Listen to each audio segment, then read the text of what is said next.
My wife is having an affair with her AP, and I caught her red-handed after following her to a hotel where she thought she could hide her secret life from me. Hey Reddit. I 34M have been married to my wife Emily 32F for 10 years. Our relationship was what I thought every man dreamed of: passionate, honest, and built on trust. At least, that's what I believed until a few months ago when everything started to change. Emily began acting differently. At first, I chalked it up to stress. She'd recently taken on a new project at work, and I figured the late nights and extra phone calls were part of the job. But as the weeks went on, her behavior became suspicious. She was glued to her phone constantly, and whenever I walked into the room, she'd quickly lock it or turn it face down. The first red flag came when she said she needed to work late on a Friday night. That wasn't unusual, but when I offered to bring her dinner to the office, she freaked out. She told me not to bother, that she'd already eaten, and insisted it wasn't a big deal. Her reaction felt over the top, but I let it slide. Then came the second red flag. She started dressing up more. Even on days when she was supposedly working from home, she'd spend an unusual amount of time getting ready: makeup, perfume, the works. When I asked about it, she laughed it off, saying she just wanted to feel good about herself. Again, I tried not to overthink it. The tipping point came when I noticed her phone lighting up late at night. She'd go to the bathroom, sometimes for 20 minutes or more, texting someone. I couldn't shake the feeling that something was wrong. I brought it up, and she got defensive, saying I was being paranoid. That's when I decided to dig deeper. One night, while she was in the shower, I went through her phone. I know it's wrong, but I was desperate. She'd been so secretive, and I needed answers. Unfortunately, she was smart. Her texts were deleted, and her call logs looked clean. But I noticed a recurring number in her recent contacts that wasn't saved. Curiosity got the better of me, and I copied the number. A reverse lookup told me it belonged to a man named Ryan. My stomach sank. I didn't recognize the name, but something told me he wasn't just a coworker. Over the next few weeks, I started piecing things together. I checked her credit card statements and saw charges for hotel stays and dinners at places we'd never been together. I even found an Uber receipt for a drop-off at a hotel on a night she claimed to be at the office. Last week, I decided I couldn't take it anymore. She told me she'd be working late again, so I followed her. Sure enough, she didn't go to her office. Instead, she drove straight to a nearby hotel. I waited in the parking lot, heart racing, and watched as Ryan walked out to meet her. They hugged, and she kissed him like she used to kiss me, passionately, like I was the only person in her world. I felt sick. I waited for them to go inside before I left. I didn't confront her that night. Instead, I went home and tried to process everything. The woman I'd loved for a decade was living a double life. I haven't told her I know yet. I'm torn between confronting her and gathering more evidence to protect myself legally if things get messy. Divorce seems inevitable, but a part of me still wants to believe this can somehow be fixed. I don't know what to do. Update. It's been a week since I posted, and a lot has happened. Thank you to everyone who commented on my original post. The support and advice have been overwhelming. I've taken some of your suggestions to heart, and here's where things stand. After much internal debate, I decided to hire a private investigator. I wanted solid proof of the affair before confronting Emily. The PI was able to confirm what I'd already suspected. Emily and Ryan have been seeing each other for at least 6 months. They meet up at hotels, go out for dinner, and even spent an entire weekend together while she told me she was on a work trip. The PI provided me with photos and a detailed report. Seeing the evidence laid out so clearly was devastating. There was no denying it anymore: Emily was cheating on me. I still haven't confronted her. Instead, I've been quietly preparing.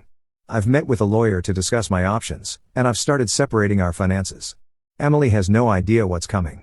She's been acting normal, even sweet, which makes this even harder. How can she lie to my face like this? I've also been staying at a friend's house a few nights a week to clear my head.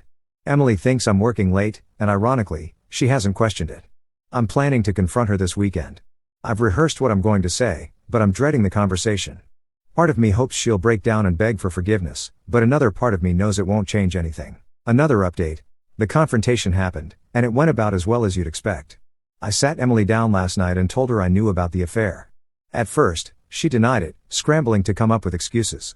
She claimed the hotel receipts were from business trips and that Ryan was just a close friend she could confide in.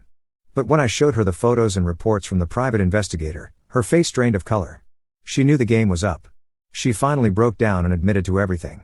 She started crying, saying it wasn't what it looked like, that she never meant for it to go this far. She said she'd been feeling emotionally neglected for a long time and turned to Ryan for support. At first, it was just conversations, but then it escalated into something physical. She swore she hadn't planned for it to happen and said she regretted it every day. Her excuses felt like a slap in the face. I've worked hard to be a good husband, supporting her through tough times, celebrating her achievements, and making her feel loved. Hearing her say I neglected her felt like a way to shift blame onto me. I told her point blank that nothing justifies cheating. If she felt distant or unhappy, she should have come to me, not run into another man's arms. Emily begged me for forgiveness. She said she still loved me and wanted to fix our marriage. She kept repeating that she made a mistake and that Ryan meant nothing to her. But her words felt hollow.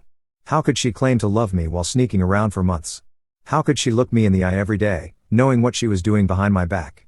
I pressed her for details, even though it hurt to hear them. She admitted the affair started about 6 months ago. It began with flirting at work, then lunches, then late-night meetups at hotels. She confessed they spent entire weekends together while lying to me about work trips. The worst part was when she said Ryan understood her in ways I didn't. That sentence crushed me. When I asked her if she planned to end the affair before I found out, she couldn't give me a straight answer.